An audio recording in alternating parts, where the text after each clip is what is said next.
For the Glory is proudly powered by Mullaney Dairies.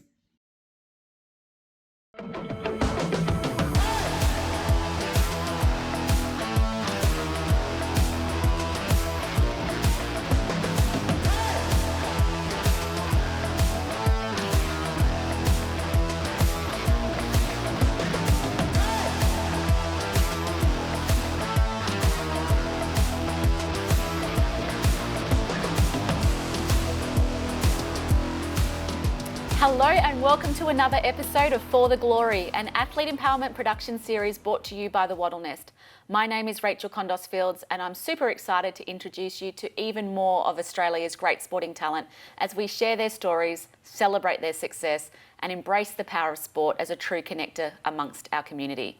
Joining me today again at the desk is Australian track and field athlete and For the Glory co-host Nana Awasu. Welcome back, Nana. Thank you, Rachel, for having me. We've got a good story in store. We sure do. Today in the studio, we are joined by an Australian table tennis star, Melissa Tapper, who is a Commonwealth Games gold medalist, an Olympian and a Paralympian. Welcome to the studio, Melissa. That's a mouthful. Thank you very much, you both, for having me. I'm really excited to be here. No, thanks for being here today. You became an elite athlete at 14, making your first Australian team. How did you balance being an elite athlete at such a young age and everything that comes with being a teenager? Yeah, I think a little bit of being naive, I think, helps. Not really understanding what I was going to be getting myself into, just pure love for the game and the sport and wanting to be the best I could be, I guess. So I was really lucky to have supportive family around me, coaches and teachers, because obviously I was still in school. So with, I guess, the whole package, I ended up learning it requires a lot of prioritising and making sure I was still checking off everything that I needed to.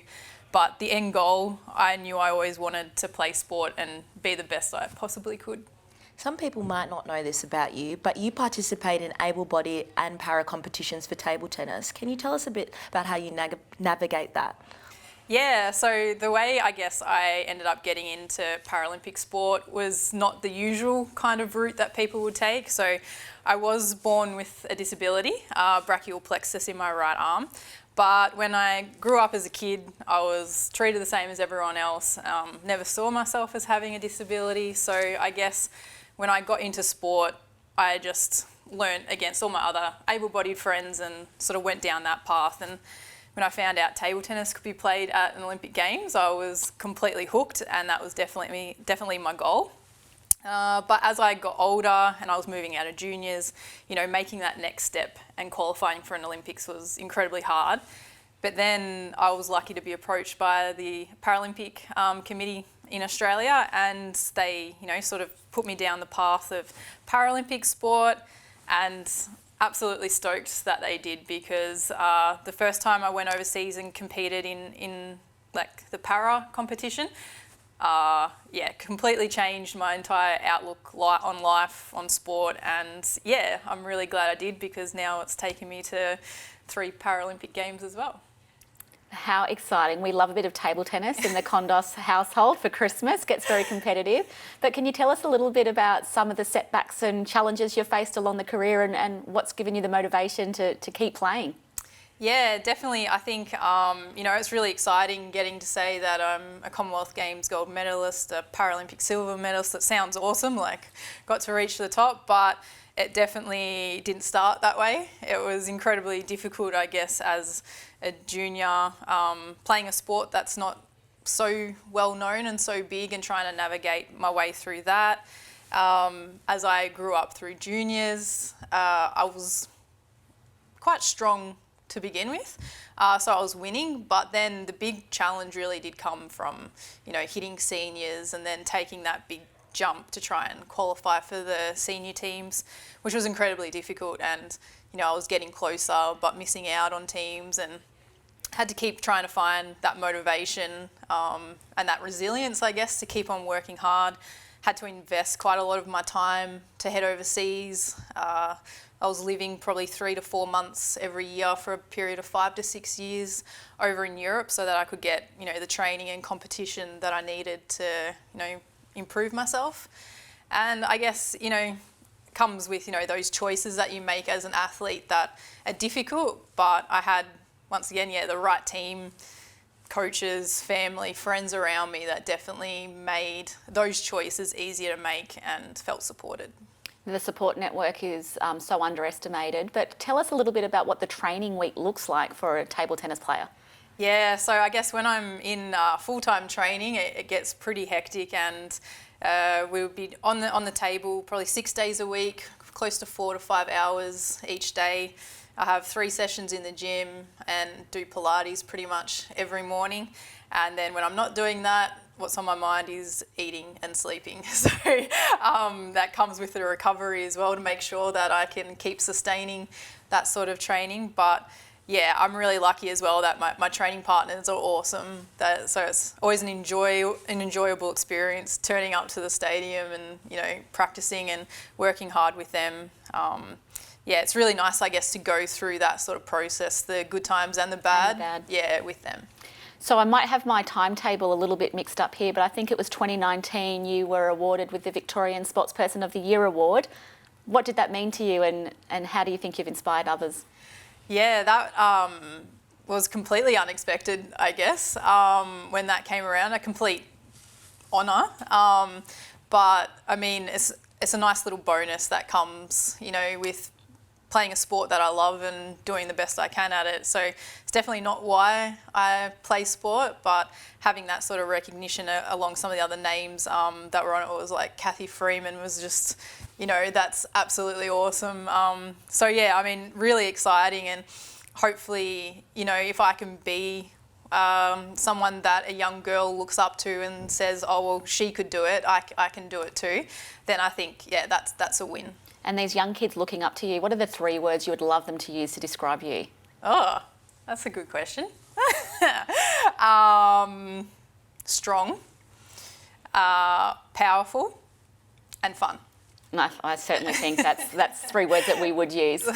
So, table tennis, how does it work? How do you qualify for a major competition such as the Paralympics and the Able Body Olympics? Yeah, all right. So they both have 2 separate qualification systems.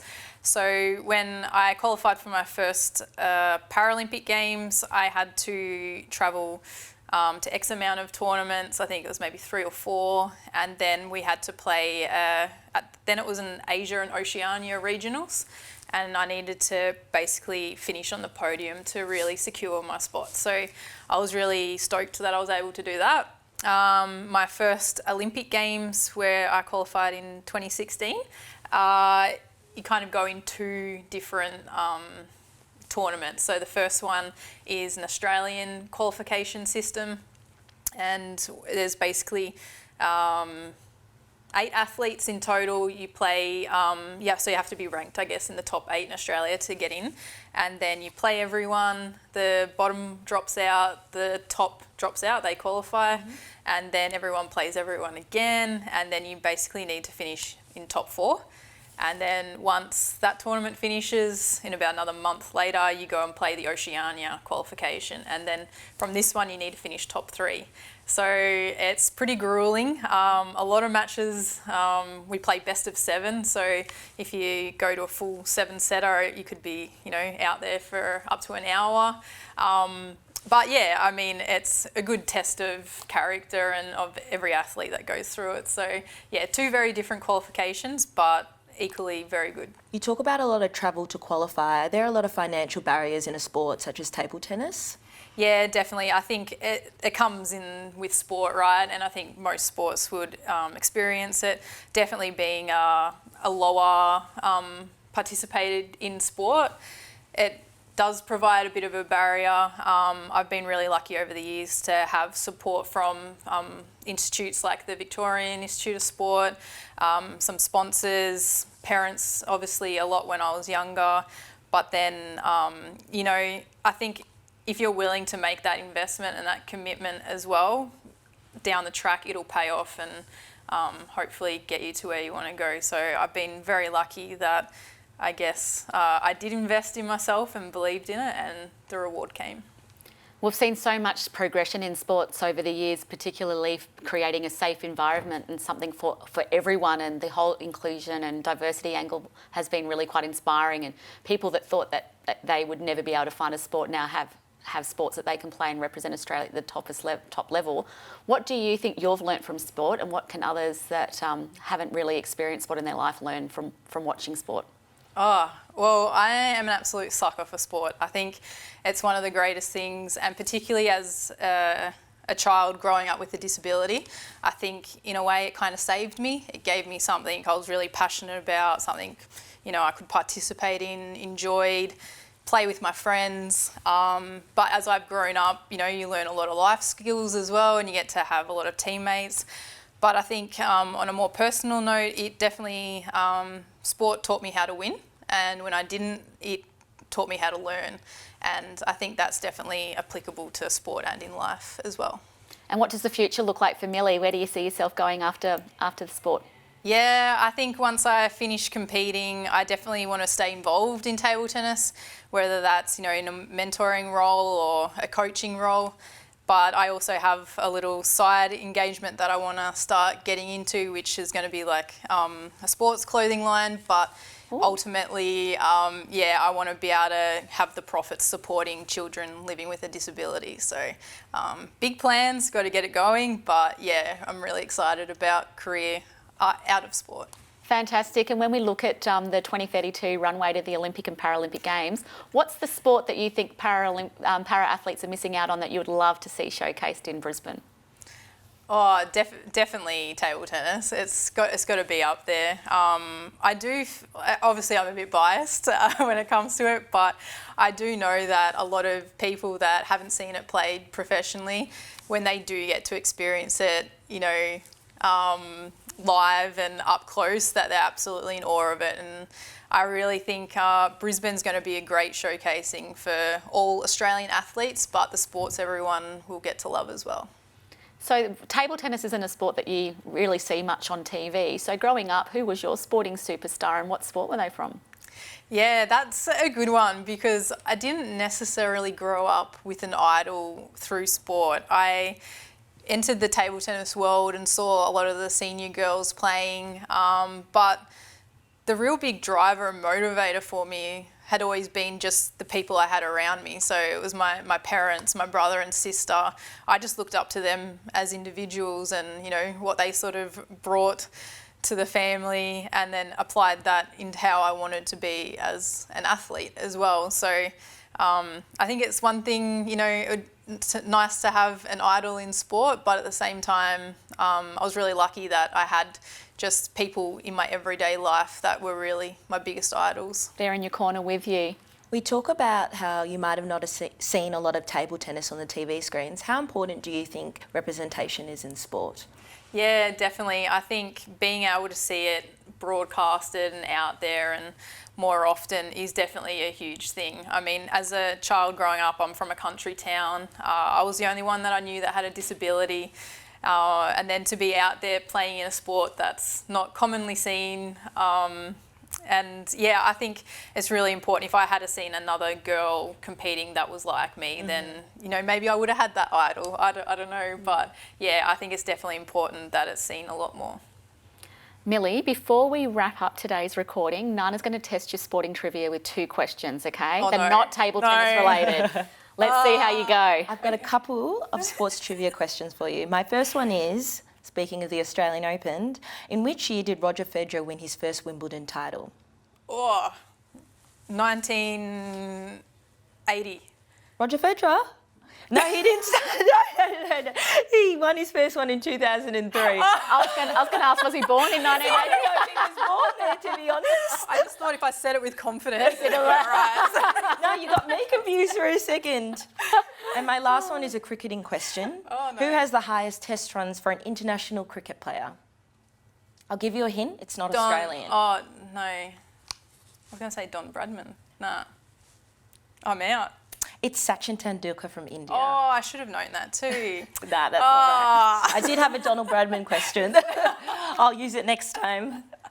We have run out of time, but I wanted to thank Millie for joining Nana and I in studio today and sharing her stories. Thank you so much. Thank you very much for having me. And thank you, Nana, for coming back. No, thank you for having me. I loved hearing your story and I hope more can hear it through the Wattle Nest. Start watching some table tennis, folks. But that concludes this episode of For the Glory. Be sure to tune in next time as we continue to share some stories from our elite athlete world. Until next time, goodbye.